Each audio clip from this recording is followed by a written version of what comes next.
खून की प्यास पार्ट 2। और उसके बाद वो जंगल एक बार फिर से सुमन की चीखों से गूंज उठा। लेकिन आज की रात सुमन की चीखों को सुनने वाला वहां पर कोई भी नहीं था। अगर वहां पर कोई मौजूद था तो बस हरिया, जो कि अब एक भेड़िए में बदल चुका था। सुमन के बालों को पकड़कर घसीटते हुए वो जंगल के बीचों बीच एक जगह पर ले जा रहा था। अगली सुबह गांव में। अरे भाई, पता नहीं क्या बात है, अपने गांव का हरिया किसान और उसकी पत्नी सुमन दोनों गायब हैं। दोनों का कोई अता पता नहीं। अरे कैसी बातें कर रहे हो भाई, ये कब हुआ है? अरे पूरे गांव में खबर फैली पड़ी है।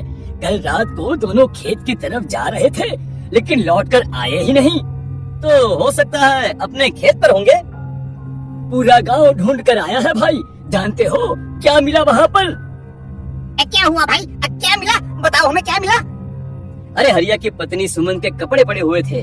शरीर का एक एक कपड़ा फटा हुआ झोपड़ी के बाहर पड़ा था, लेकिन दोनों पति पत्नी का कोई पता ठिकाना नहीं था। अरे भाई, लेकिन उसका जो दोस्त है ना रामू किसान, उससे पता करके आते हैं ना। अब तक तो दोनों साथ ही खेत पर जाया करते थे। हाँ, हमें उसके घर जाना चाहिए भाई। चलो चलो वहाँ चलते हैं, चलो। वो सारे लोग रामू के घर पर पहुंचते हैं। रामू अपने घर के बाहर बैठकर हुक्का पी रहा था। आज सारे के सारे लोग टोली बनाकर मेरे घर क्यों आ रहे हैं?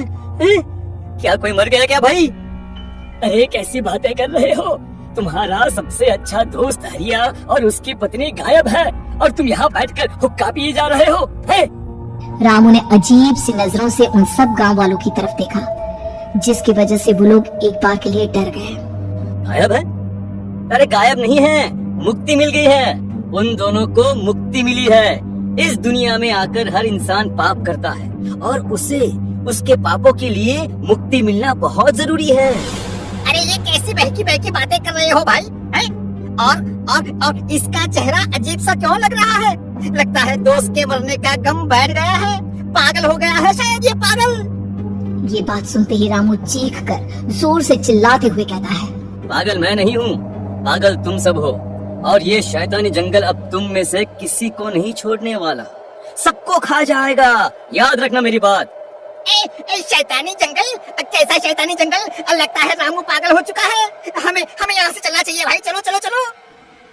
तभी रामू की पत्नी बाहर आती है। नहीं, आप लोग इनकी बात का बुरा मत मानिए।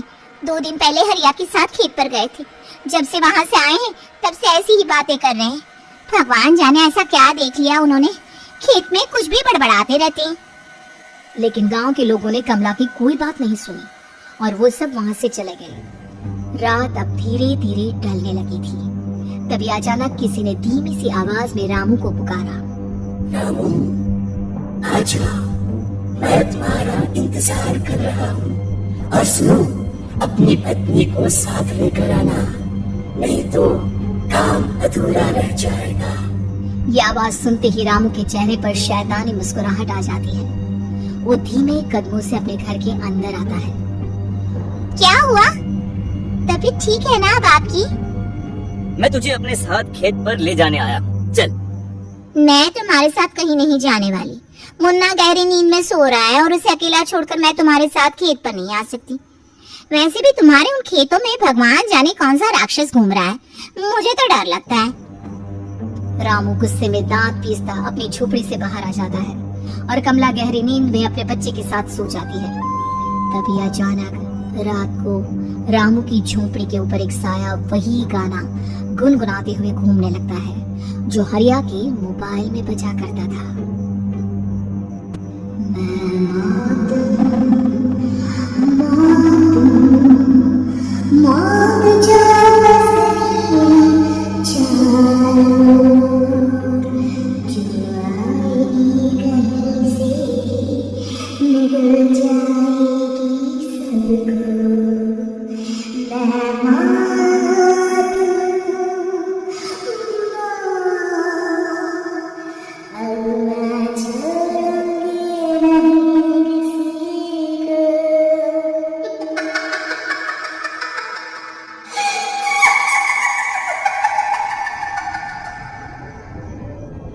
ये आवाज सुनकर रामू की पत्नी कमला की आंख खुलती है और वो देखती है कि उसका मुन्ना अपनी जगह से गायब था। कमला चीखते हुए बाहर दौड़ कर आती है। वहाँ पर उसने देखा कि रामू ने अपने बच्चे को झोपड़ी के बाहर एक पेड़ से उल्टा लटकाया हुआ था और उसका बच्चा चीख चीख कर रो रहा था। वहीं दूसरी तरफ एक साया बच्चे के ठीक नीचे आग जलाकर उसके चारों तरफ हैवानों की तरफ नाच रहा था। छोड़ दो मेरे बच्चे को। अरे क्या कर रहे हो तुम? शर्म नहीं आती तुम्हें अपने ही बच्चे को इस तरह मौत के हवाले करते हुए? अपना बच्चा? किसने कहा ये मेरा बच्चा है? अरे ये तो उस रामू की औलाद है, इस गांव के किसान रामू की, और मेरी दुश्मनी इस गांव के हर इंसान के साथ है। क्या? कैसी बात कर रहे हो तुम?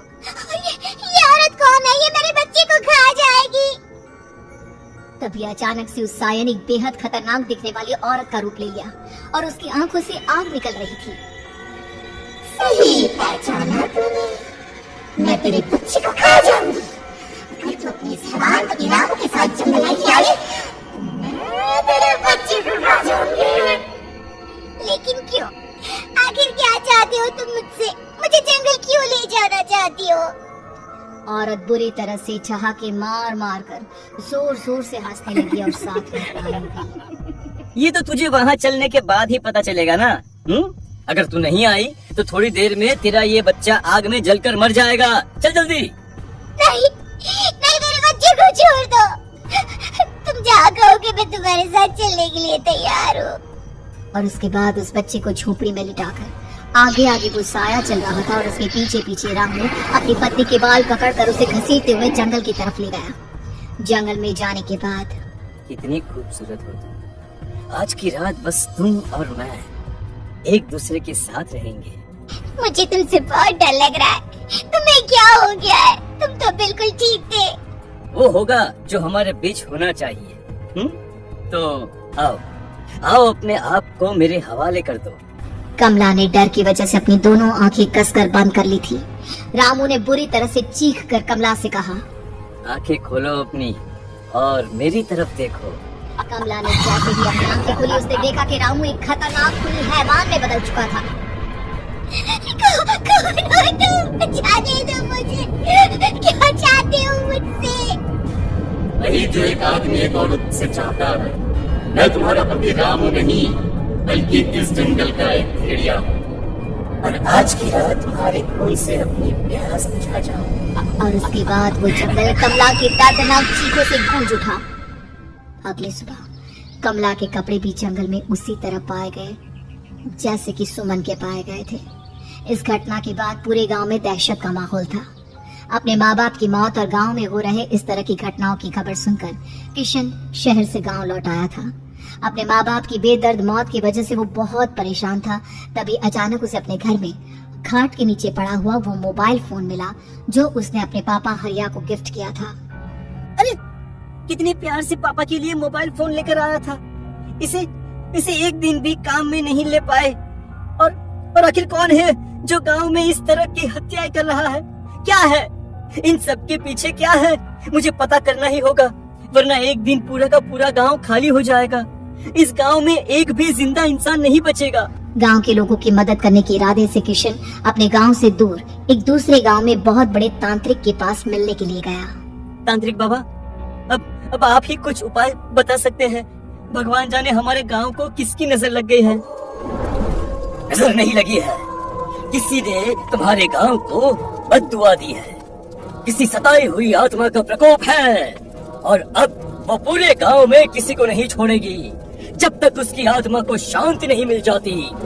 अरे लेकिन ऐसा कौन है बाबा? किसकी आत्मा है और कैसे मिलेगी उसे शांति? मौत है, मौत कहीं से भी आएगी और सबको निगल जाएगी। इससे बचने का सिर्फ एक ही उपाय है, लेकिन उस उपाय को करना आसान नहीं होगा। जो भी उस उपाय को करने की कोशिश करेगा उसकी जान जा सकती है।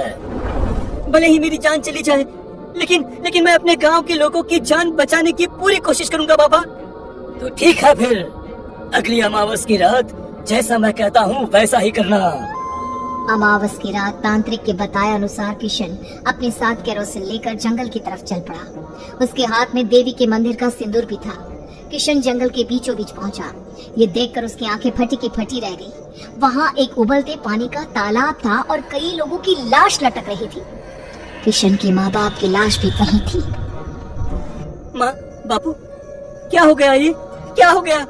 तभी वहां पर एक औरत और आदमी आते हैं। उन्हें देखकर किशन चौंक जाता है। गोपाल काका, आपकी तो 5 साल पहले मौत हो गई थी। और निर्मला काकी, आप? मौत तो हो गई थी, लेकिन तुम ये नहीं जानते कि हमारी मौत कैसे हुई थी। क्या कहना चाहते हैं आप?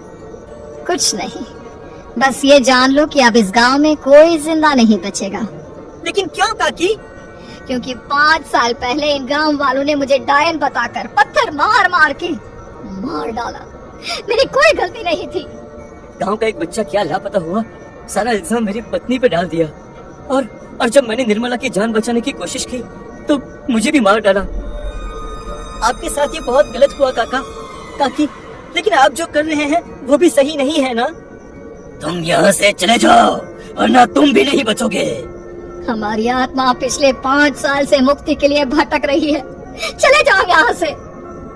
मौका देखकर किशन सिंदूर उन दोनों के ऊपर डाल देता है। उनका शरीर जलने लगता है और वो भयानक तरीके से चिल्लाने लगते हैं।